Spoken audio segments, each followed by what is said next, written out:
नमस्कार दोस्तों, क्या आप भारत के किसी भी राज्य में रहते हैं?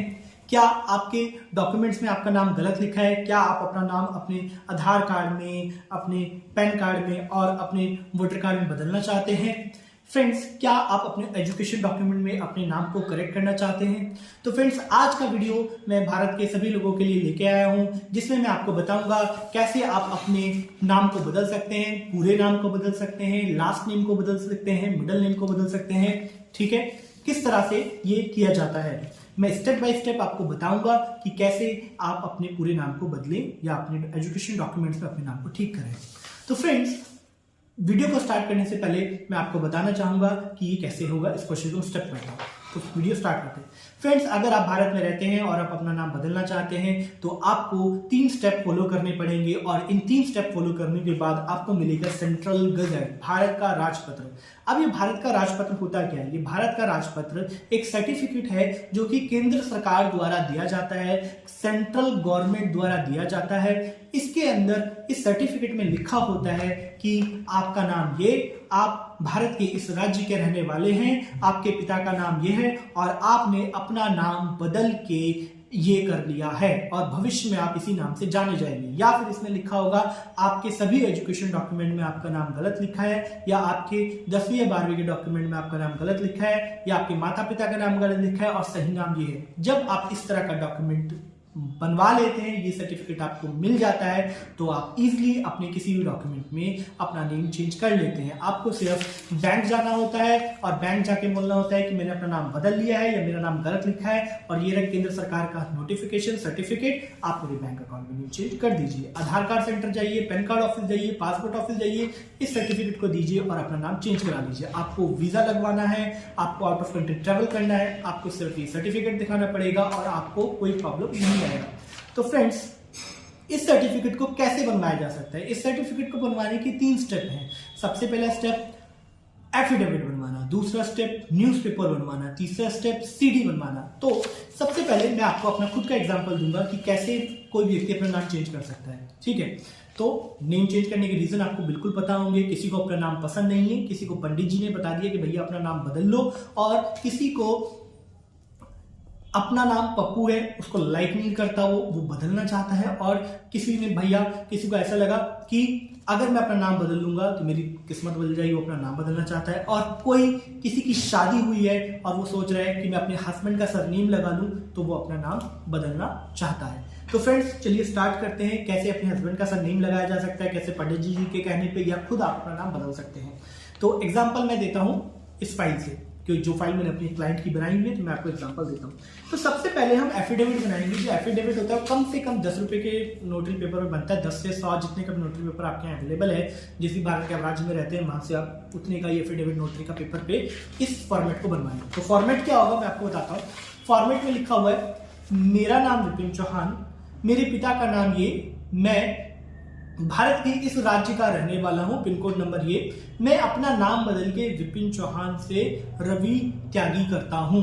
ठीक है, या फिर अगर मुझे पूरा नेम बदलना था तो पूरा नेम बदल सकता हूं। मैं अपना नाम विपिन चौहान से रवि करता हूं, या फिर मैं अपना नाम विपिन से आकाश करता हूं। जो भी मैं नाम बदलना चाहता हूं, नया नाम बदलना चाहता हूं, वो मैं ये करता हूं, और भविष्य में मुझे नए नाम आकाश से ही जाना जाए।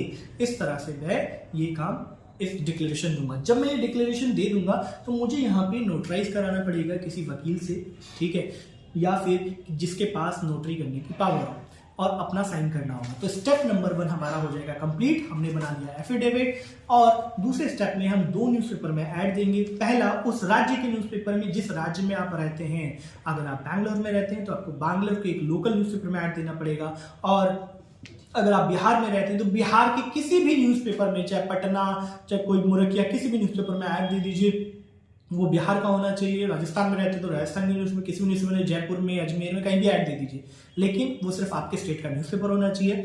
नंबर 2, वो एक नेशनल न्यूज़पेपर में ऐड देना है जो कि इंडिया लेवल पे आता हो। जब आप ये 2 काम कर लेते हैं तो आपके पास इस तरह का न्यूज़पेपर आ जाता है। फ्रेंड्स, उसको भी आप फाइल में लगा लेते हैं। ये न्यूज़पेपर आप देख रहे हैं, ठीक है।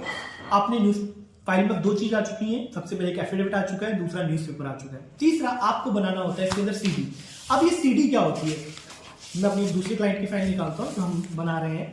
तो सीडी में क्या होता है फ्रेंड्स, आपको जो आपने डेटा एफिडेविट में दिया, जो डेटा आपने न्यूज़पेपर वाले को दिया, वही डेटा आपको सीडी में डालना होता है। अभी सीडी में डलेगा कैसे? वर्ड में एक फाइल बनाइए, फाइल बनाने के बाद उस डेटा को सीडी में बर्न कर दीजिए, आपका डेटा सीडी के अंदर आ गया। तो जब आप ये 3 स्टेप पूरे कर लेते हैं, एफिडेविट बना लेते हैं, न्यूज़पेपर में ऐड दे देते हैं, सीडी में डेटा डाल देते हैं, अब आप कहेंगे यार ये फाइल तो आपकी विपिन जी थोड़ी मोटी दिख रही है और आपके समय 3 ही स्टेप था। जी बिल्कुल सही कहा आपने, क्योंकि कुछ स्टैंडर्ड फॉर्मेट होते हैं जो हर फाइल में लगते ही लगते हैं। वो 3-4 पेपर मैं अपनी वीडियो के डिस्क्रिप्शन के नीचे या अपनी वेबसाइट पे आपको दे दूंगा।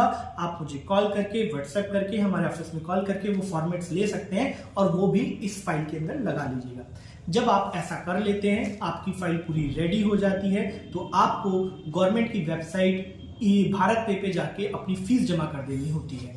फीस जमा करने के बाद आपको इस फाइल को सेंट्रल गजट ऑफिस जाके वहां पे इस फाइल को जमा कर देना होता है। जब आप अपनी फाइल को civil line central gazette office विधानसभा के जो पास है, क्योंकि भारत सरकार का ऑफिस दिल्ली में है, ठीक है, वहां जाके आप ये फाइल जमा कर देते हैं, तो आपको वेट करना होता है 30 से 40 दिन, मतलब 1 महीने से 40 दिन का वेट करना होता है। और 1 महीने बाद गवर्नमेंट की वेबसाइट पे, ई गजट की वेबसाइट पे आपको ये सर्टिफिकेट मिल जाता है। जैसे ही आपको ये सर्टिफिकेट मिल जाता है, आपको कुछ नहीं करना, आपको पैन कार्ड ऑफिस जाना है, इसको देना है, आपको आधार कार्ड ऑफिस जाना है, इसको देना है, और आपको अपने एजुकेशन सेंटर जिस बोर्ड से आपने पढ़ाई की है वहां जाना है, ये देना है, ठीक है।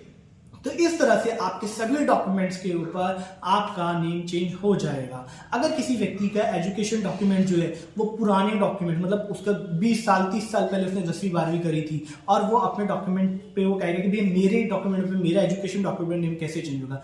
भैया अगर आपके डॉक्यूमेंट बहुत ही ज्यादा पुराने हैं, ठीक है, आपने जिस बोर्ड से पढ़ाई करी है, अगर आप किसी जॉब के लिए प्रोवाइड कर रहे हैं, प्राइवेट या सरकारी जॉब के लिए, तो आपको क्या करना है, आप अपने डॉक्यूमेंट पे नेम मत चेंज कराओ, एजुकेशन डॉक्यूमेंट पे सिर्फ गजट की कॉपी, जब आप जॉब अप्लाई करें तो गजट की कॉपी लगा दीजिएगा, क्योंकि गजट केंद्र सरकार द्वारा दिया गया हुआ एक कानून है, एक सर्टिफिकेट है जो उन्होंने दिया है, ठीक है। तो इसको कोई काट नहीं सकता है, इसको कोई चैलेंज नहीं कर सकता है, तो वो लगा के आपके लिए भी काम करेगा। और अगर किसी ने हाल फिलहाल में अपनी एजुकेशन की है और वो अपना नाम चेंज करना चाहता है, वो इजिली बोर्ड्स में जाके और वहां जाके चेंज हो जाती है।